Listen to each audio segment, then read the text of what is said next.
이 영상은 실화를 바탕으로 재구성한 감성 드라마입니다. 가슴 깊은 이야기가 여러분의 하루에 따뜻한 울림이 되길 바랍니다. 이번 스토리는 총 15부작으로 이어집니다. 구독과 좋아요는 큰 힘이 됩니다. 그리고 댓글로 세상의 모든 어머니께 힘이 되어주세요. 제1화 돌잔치에서 창피를 당했습니다. 민재 돌잔치 날이었어요. 손자 얼굴 한 번 더 보려고 아침부터 김밥도 싸고 며느리 좋아하는 유자청까지 손에 들고 갔죠. 사람들 북적이는 연회장 입구에서 아들 민석이가 반갑게 맞아줘서 오늘은 그래도 기분 좋은 날이 되겠구나 생각했어요. 돌상 위에 조명도 번쩍이고 진행자 목소리도 우렁차고 그 시끌벅적한 가운데 민재가 손뼉을 치며 웃더라고요. 그 모습에 괜히 눈물이 핑 돌았어요. 아이고, 우리 민재도 이렇게 커가는구나 싶어서요. 카메라가 돌아가고 사람들이 줄지어 사진 찍으러 오는데 나는 그냥 저 뒷자리에서 조용히 앉아 있었죠. 그런데 민석이가 손짓을 해요. 엄마, 같이 찍자. 그래서 나도 모르게 앞으로 나갔죠. 그게 그렇게 큰 실수였을까요? 어머니, 분위기 파악 좀 하세요. 진짜 창피해요. 그 말이 내 귀를 때렸어요. 며느리 수진이가 또렷하게 말했어요. 앞에 있는 사람들 다 들으라고. 그 순간 숨이 턱 막혔어요. 사람들이 조용해졌고 아들은 멋쩍은 웃음만 흘렸고 나는 얼떨결에 뒤로 물러났어요. 내가 거기 있어선 안 되는 사람이 된 것처럼 말이에요. 집으로 돌아가는 길 차 안은 적막했어요. 민석이는 앞만 보고 운전하고 수진이는 핸드폰만 보고 있었죠. 민재는 뒤에서 곤히 자고 있었고요. 어머니, 오늘 기분 나쁘셨어요? 갑자기 민석이가 그렇게 물었는데 어떻게 대답하겠어요? 나는 그냥 창밖만 바라봤어요. 그래, 나 이제 민재 돌잔치에서조차 민망한 존재가 됐구나. 그 생각만 머릿속에 맴돌았어요. 집에 도착하자마자 며느리는 민재를 안고 먼저 올라가 버렸고 민석이는 엄마, 나중에 통화하자 하고 그냥 갔어요. 혼자 남은 거실 가만히 앉아 있는데 아무 말도 안 나오더라고요. 손에 들고 온 김밥 봉투가 한없이 무겁게 느껴졌어요. 그 안에 담긴 건 음식이 아니라 내 진심이었거든요. 그걸 아무도 받지 않았어요. 그날 밤 남편 생각이 났어요. 벌써 떠난 지 5년이 넘었네요. 그 사람은 항상 조용히 내 편이 되어주던 사람이었어요. 말은 적었지만 눈빛만으로도 위로가 되던. 안방 구석, 아직 치우지 못한 남편 책상이 있어요. 괜히 그 서랍을 열어봤어요. 무슨 기대가 있었던 건 아니에요. 그냥 그 사람의 흔적이라도 좀 느껴보고 싶었죠. 근데 거기서 나온 게 있었어요. 두툼한 통장 몇 권, 그리고 오래된 편지 한 장에 여보에게 라고 쓰여 있었어요. 그 순간 심장이 멎는 줄 알았어요. 그 사람 손글씨, 하나하나 꼭꼭 눌러 쓴 그 글자들이 그리움보다 더 큰 감정을 불러일으켰어요. 그 편지와 통장을 손에 쥐고 앉아 있었어요. 불이 꺼진 거실 한가운데서 나는 그저 멍하니 앉아 있었죠. 밤은 깊어가고 시계 소리만이 방 안을 맴돌았어요. 5억 이걸 왜 혼자 다 가지고 있었을까? 당신 참 나보다 먼저 떠나면서도 끝까지 내 걱정을 했구나. 편지엔 이렇게 적혀 있었어요. 여보, 이 돈은 당신을 위한 거야. 당신이 고생만 하고 사는 게 보기 싫어서. 나는 평생 조금씩 모았어. 누구에게도 말하지 마. 우리 아이들. 돈 앞에선 몰라보게 변할지도 모르니까. 그 말을 보는데 왜 이렇게 눈물이 나던지. 참 우스운 거 있죠. 그 순간 가장 먼저 든 생각이 뭐였는지 아세요? 이제 나도 병원비 걱정 안 해도 되겠다. 이 돈이면 민재 돌잔치에 입고 갈 옷도 하나 살 수 있었겠구나. 그리고 다음날 아침 아들 민석이한테 전화가 왔어요. 엄마 어제 기분 상하셨죠? 아니야, 그냥 내가 민폐였던 것 같더라. 무슨 말씀이세요? 그런 뜻 아니었어요. 그래, 알았다. 뭔가 말은 하려 했는데 그냥 목이 메어서 끊어버렸어요. 그냥 그 순간에 말 섞기가 싫었어요. 그 주말 딸과 사위가 왔어요. 갑자기 연락도 없이 찾아왔죠. 엄마 그냥 얼굴 보러 왔지 하면서. 근데 평소랑은 좀 달랐어요. 딸이랑 사위 둘 다 눈치를 보는 느낌이랄까. 엄마, 아버지 유산 같은 거 혹시 정리하신 거 있어요? 왜? 무슨 일 있니? 아니, 그냥 요즘 그런 얘기 자꾸 들리니까. 혹시라도 변호사 같은 분한테 상담 받거나 하신 거 없어요? 그 말 듣고 피가 확 거꾸로 솟더라고요. 내가 그 편지 얘기한 적도 없고 그 통장 누구한테 보여준 적도 없어요. 근데 어떻게 알았을까요?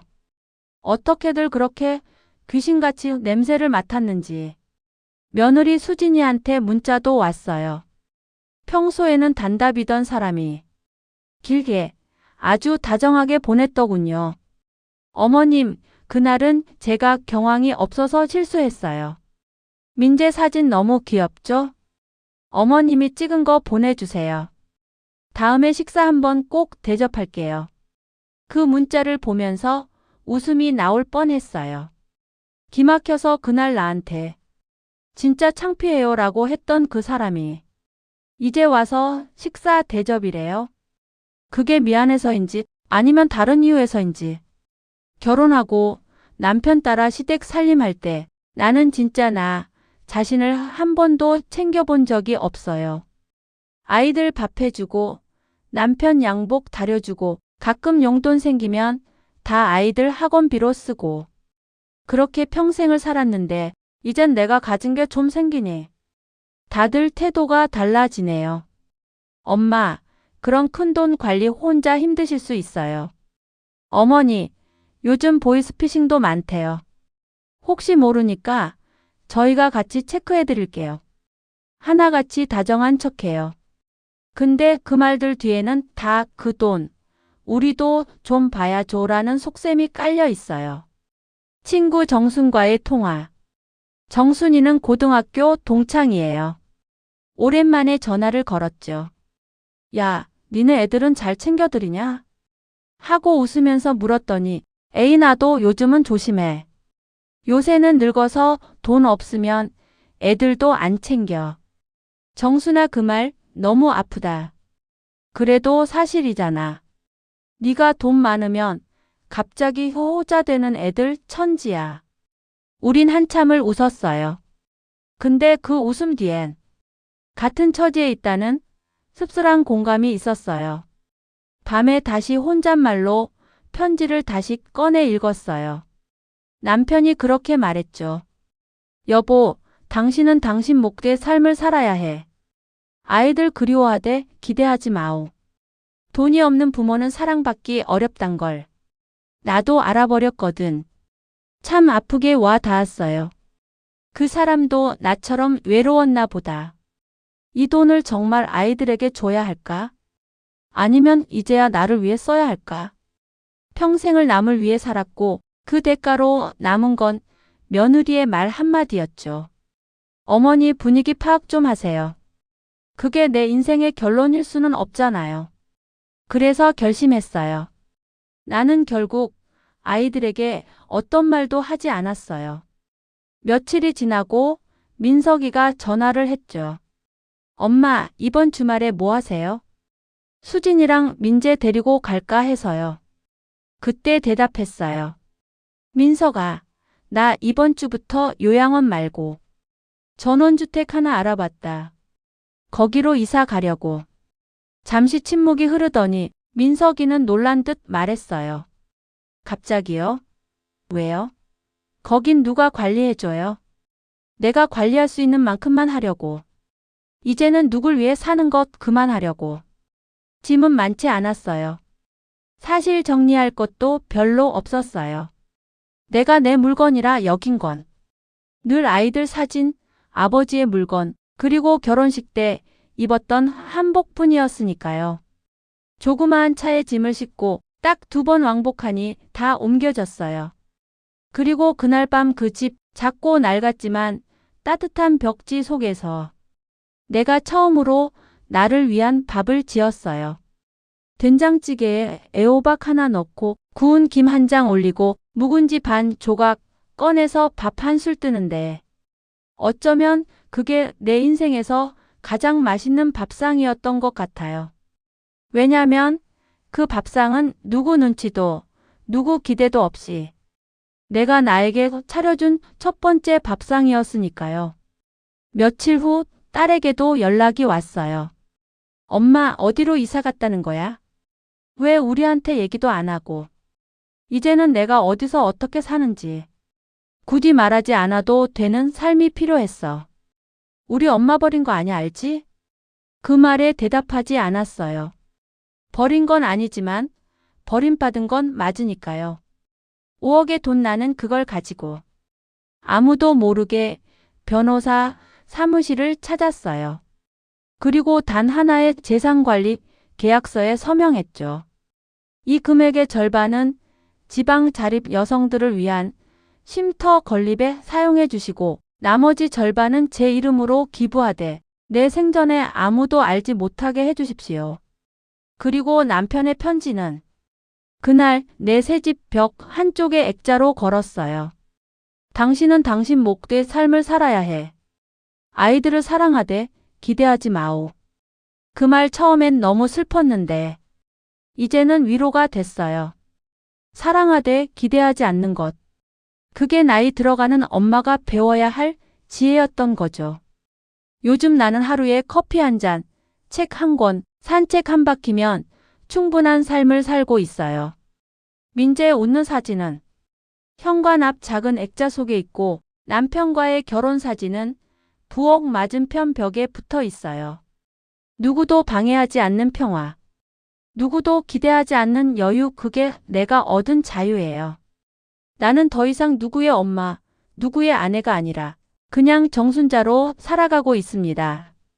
그리고 그 삶이 생각보다 꽤 괜찮습니다. 나레이션입니다. 세상의 모든 엄마들은 어느 날 문득 깨닫게 됩니다. 사랑만으로는 지켜지지 않는 자리를, 돈이 없으면 존중받지 못하는 슬픔을. 하지만 이제는 우리 스스로를 위해 살아야 할 때입니다. 다음 이야기에서 뵙겠습니다.